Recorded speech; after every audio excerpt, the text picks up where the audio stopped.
Greetings and salutations. This is what I do. Thank you for your patience. Ripping of stages, turning these pages. And best believe that a cat like me don't get phased in any of the stuff that they try to bombard me with.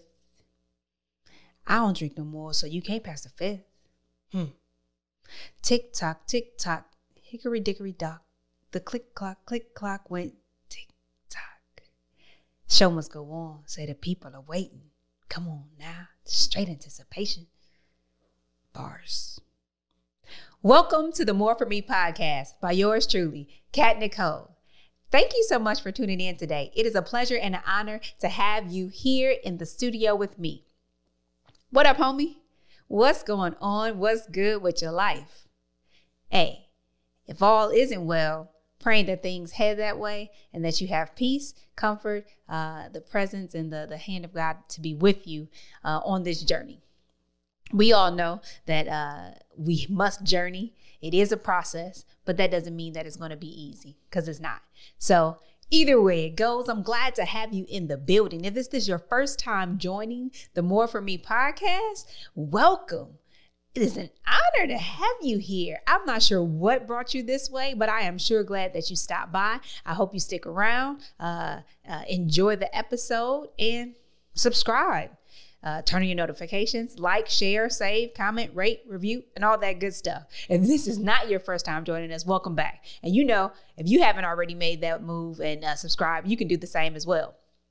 I would love for everybody to share the episode, but also, like, literally, can you like it? Can you comment? Rate and review if you're listening on a podcast platform on YouTube. You know how to show love on there.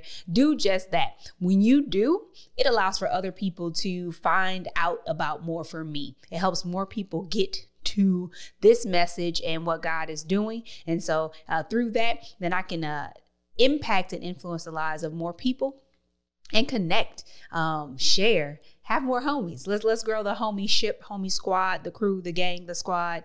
Yeah, all that good stuff.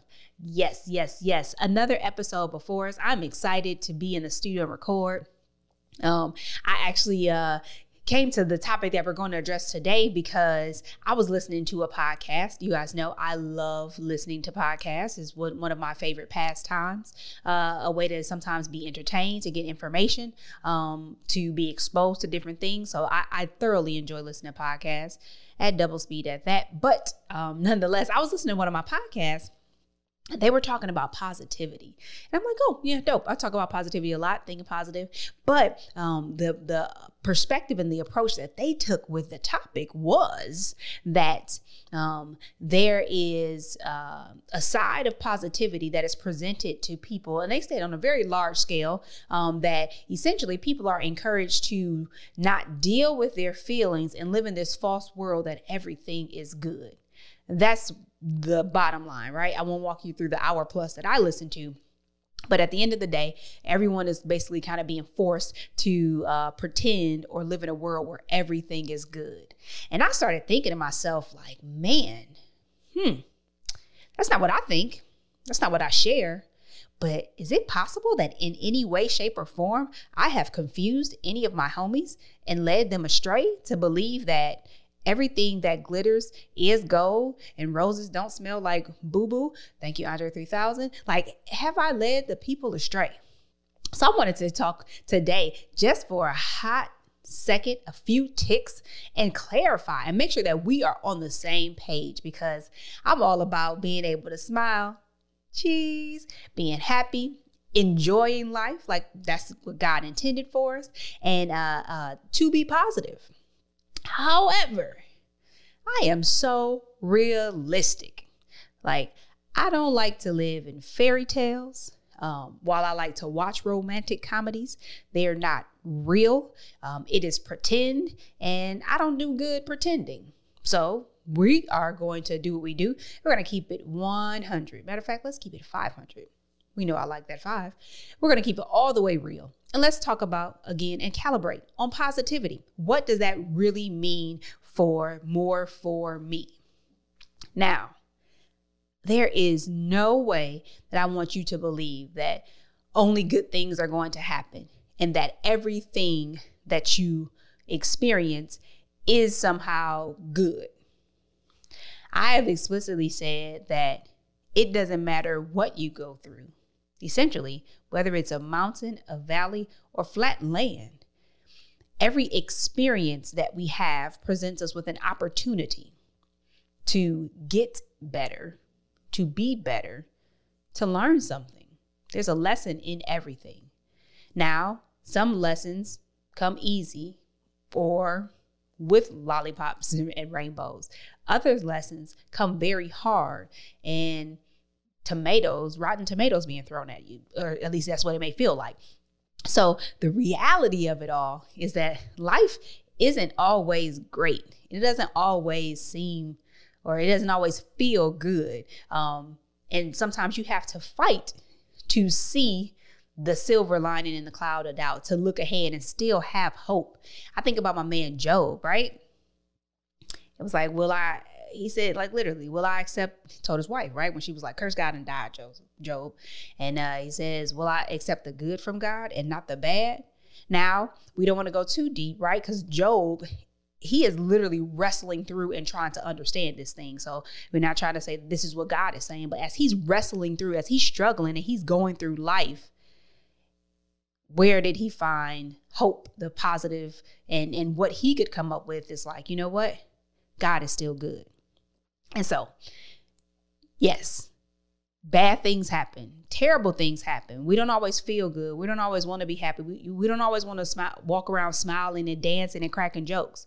That's real life. I'm not saying that you should ignore any of your feelings, nor do I believe that. Recently, I've definitely shared that I personally have been dealing with my feelings more, right? Instead of just being so quick to shove them to the side, that I've allowed myself to I've made the time and allowed myself to sit in my feelings, to really understand like what sadness is like. About a month ago, dealing with this whole California move that I didn't want to move to California, kind of don't want to be here, but I had to stop and just really acknowledge one day. First, I was angry because there was a homie I wanted to hang out with back in Texas where I want to live. And so first I got angry and then I got real sad. And basically for the rest of that day, I just hung out in that sadness, and it was uncomfortable for me because I'm not used to dealing with my feelings. But to take the time to truly like deal with it and experience that like sadness, as my daughter says, right? God gave me all of my feelings. If I'm angry, God gave me that feeling, and it's okay. It literally is okay to have all these feelings, but it's about what we do once we experience these feelings that is either the good thing or the problem at hand. So all that to say, yes, we all have feelings and emotions. You should experience them. You should acknowledge them, but you should not let them control you. You should not let them spiral out of control. I spent a portion of a day being sad. I didn't spend a week, a month, or more being sad, right? Because then that's more than sadness. And then it's spiraling into something else. So when I say think positive, see the positive in something, or find one thing to be thankful for. I didn't say that you can be thankful about everything. Sometimes you're going to be like, no, that sucks. It just is what it is. But you find something to be thankful for, right? The breath in your lungs. I have a few friends that are literally battling COVID right now, right? So even if I'm having the crappiest day ever, I'm thankful for the ability to breathe and not struggle or fight to get oxygen in, right? Not to take that for granted. That's something to be thankful for, even though I may have gotten into a car accident, my kids aren't listening, and blah, blah, blah, blah, blah. Like all these bad things can happen.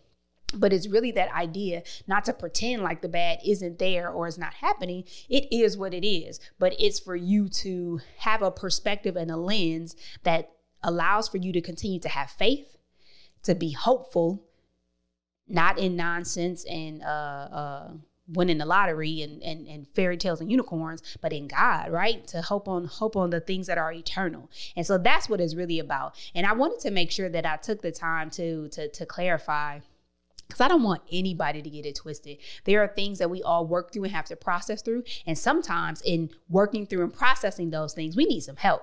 Sometimes we have to phone a friend.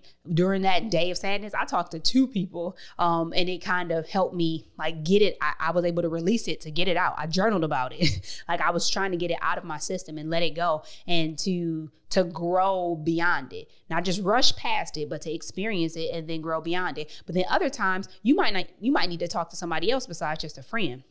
Is there a licensed counselor or some type of professional, a psychiatrist, somebody that you need to reach out to and say, hey, I need more help with this thing, and acknowledging that you're in community, surrounded by community, and that we at times need help to get to that next level, to take that next step, and or to continue to have hope. What's hate? I don't know what hate is. To have hope and faith in your present circumstance. Like I said a couple weeks ago, if you find something to be thankful for, then it's easier and it's possible for you to be thankful in the situation that you're facing.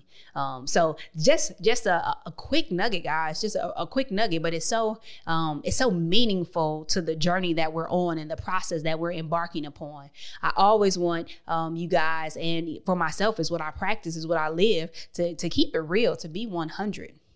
MOJ principle, right? If I can't be real honest with myself, I can't be honest with God. So we have to be honest with ourselves. We don't need to be delusional, live a lie, or pretend for anybody. I'm not putting on for anybody. Those days are long behind me. But what I'm saying is, though, that there's a reason to hope. There's a reason to have faith. And those things are in God. I don't hope in the world. I don't have faith in man, but I place all that in God. And there's something, some reason to smile, something to be thankful for. And that I just want to try to look at the world through a godly lens and with a fresh perspective, so that even in the valley, I can see the possibility. I can see the light ahead. And I have motivation for journeying ahead towards the destination of more that God has called me to. So I hope that made sense, and it was crystal clear, not clear as mud, but crystal clear, that we are not pretending, we are not faking it till we make it, but like literally just walking by faith and not by sight, and doing our best to connect with God and allow for us to see life through his lenses and from his perspective, a godly perspective, so that we can continue to have hope and that we can continue to have faith in him and press on, because sometimes life throws rotten tomatoes. Sometimes you walk outside and accidentally step in poop. Like it is what it is. Bad things do happen. That's a part of life, thanks to sin. It just is what it is. But present day, we can have faith and we can have hope, even on this journey that is ahead and laid out for each and every one of us. I was thinking of an analogy, but I got caught up and I didn't have one. So it just was like awkward pause, stutter. So excuse me. But yes, another episode, another week. Remember, we are in the present. We're living in reality. But as we do that, we want to have a proper and godly perspective, which allows for us to see positive even in the negative or the bad things that happen in life. In our everyday experiences, we are presented with opportunities to get better, to be better, to do better. Sometimes we have to look back.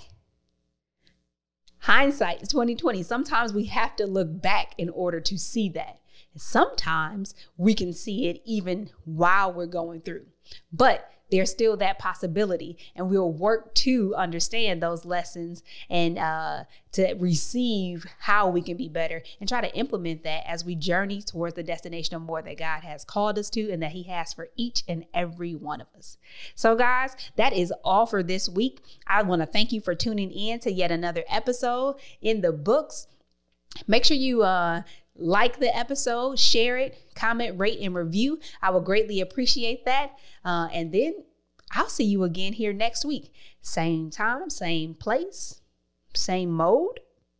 And whenever you view, whenever you listen, just make sure you tune in next week. Thank you so much for joining us. And remember, God has more for me. God has more for you. Now let's get it. Take care.